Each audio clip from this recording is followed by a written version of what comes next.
Today's discussion is on Are Women Human Beings by American novelist Charlotte Perkins Gilman.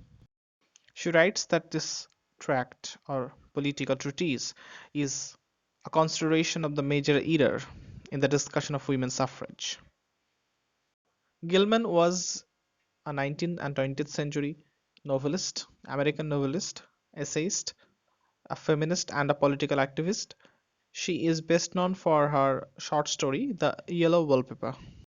Gilman argues that many men oppose women's suffrage, not even knowing how important it is, and she says that there is a major error in their thinking that women should not be given enfranchisement, they should not be allowed to give vote.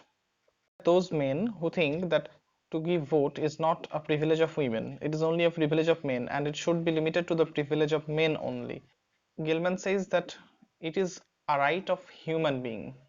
It's not only a privilege of male or female. It should be the privilege of every human being. And being a human being, women have also the right to vote. This main kind of organized a committee on an organization where they publicly oppose the extension of the suffrage to women and how they comment about women's suffrage in a very derogatory manner. They think that this is not a privilege that should be extended to women.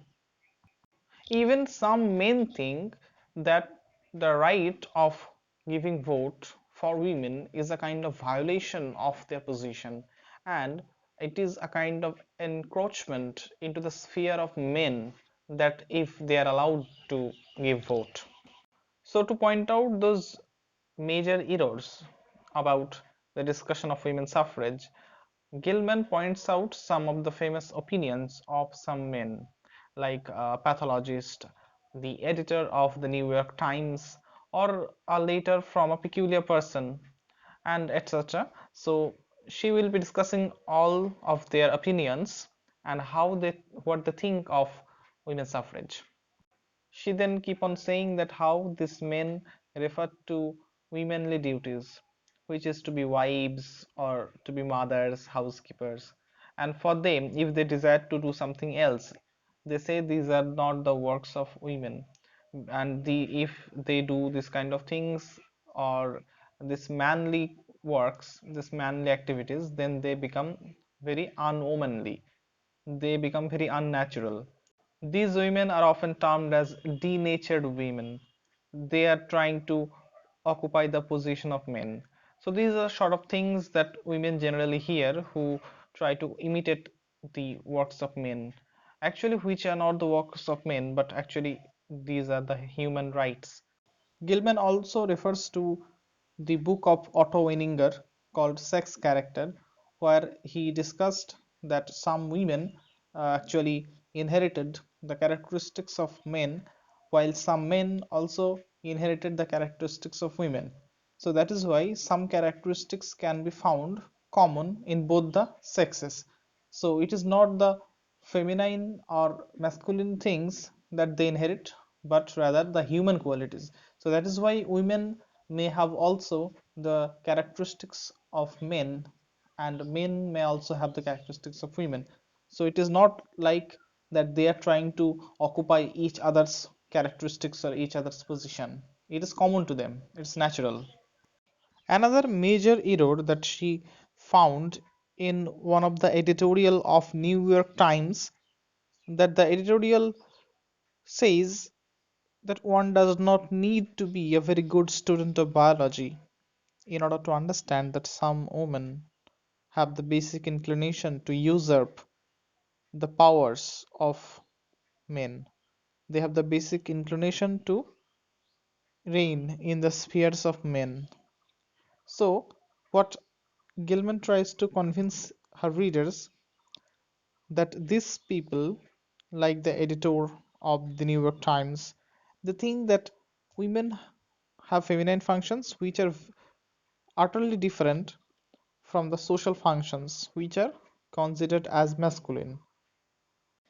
Gilman says that it is common to every species on earth to upgrade themselves, to find livelihood for themselves. So even if the women, if they try to upgrade themselves, they try to find livelihood for themselves, they try to work in the social sphere, it is not that they are trying to occupying the sphere of men, the position of men. It should be common characteristic of all the human beings, be it a woman or a man. As animals, we share the universal distinction of sex, but as human beings, we alone possess a range of faculties which are vitally essential and common to both sexes, men and women, male and female. To explain her opinion, she takes, for example, two leopards and two tigers. She says that leopards are known by their spots, whereas tigers have stripes. So both male and female leopards have spots, and both male and female tigers have stripes. So the spots or the stripes have nothing to do with the sex of the animal. These are the spots, the signs of their race, of their species, not of their gender, not of their sex. Again, she gives example of two deer, says that the male deer, that is the buck, it has a special secondary sex distinction, that is his towering antlers, while the female deer has no such sex distinction. But both the buck and the female deer have a common tendency to run fast. So she says that when the female deer wishes to run fast and far, the no one says that she is unfeminine or she is making a buck of herself. She's trying to be like male deer. No one says that. So she likes to run. That is why she runs fast. It is not because she is a female deer, or it is not because the buck is a male deer. So it is only because it is common characteristic of both of them to run fast. So according to Gilman, those who are sex obsessed and who are the opponents of the common progress of women, they cannot see these examples of leopards or of the deers. They only see that certain qualities are of women and certain of the men. Say they only see the feminine qualities of women. They do not see the human qualities, the human characteristics, which should be common to both of them, both the male and the female. So this is where the main problem arises. From the beginning of the civilization, men have always occupied the social positions, the social spheres, the domains of society, like religion, like education, government, commerce, trades, etc., while confining women at home and saying that the women are the property of them. So she says that it is a kind of absolute monopolization of human functions by only one sex, where there is no function of the other sex.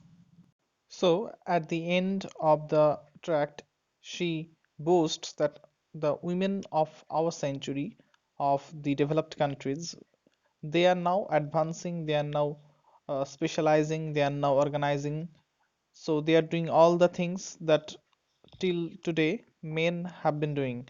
So because they are doing all these things, because they are human, not because they are female, but because they are human and these are the human qualities. So according to Gilman, the women of her age in most countries are outgrowing the artificial restrictions which were long placed upon them, and they are following the natural lines of human advancement. They are specializing, they are seeking political and economic independence, they are occupying the social space because they are human, not because they are women. And they are demanding the vote also because they are human, not because they are women. Still, there are some men, some conventional mass who do not understand the importance of women suffrage, and they stand against the tide of development that women are having now. This mass of old conventional people still think that women should not be given the right to vote. They still say, go back, you're woman, you're only female, you do not occupy the male space, you should not occupy the male space, so you are aberrant, it is impossible that you should occupy the male space. Now, Gilman says that these words or these warnings would have been relevant or would have a meaning if women really could have tried to become males, or they would have tried to occupy the male space. But actually, they are not trying to do so. They are only trying to occupy their space. They are not encroaching in the male space. So it is not exclusively male space. Again, Gilman quotes from the New York Times editorial where it is mournfully said that if women get the right to vote, that will be very dangerous for the society. So, in response to that, Gilman says that in the countries where women have already the right to vote, they are not, doing such dangerous things. And if you give the right to vote to women, you are not making them anything better or something else. So they will be the same women before you give the right to vote and after you give her the right to vote. They will not change entirely after getting the right to vote. They will be more or less the same women after giving the vote as they were before getting the right to vote. Thus, according to Gilman, women will never cease to be females. They will only cease to be dependent on male, and they will only cease to be ignorant and defenseless. They will be wiser, stronger, and better to protect themselves. And the future generation will gradually produce a new kind of women, a new generation of women who will be politically, economically, socially independent.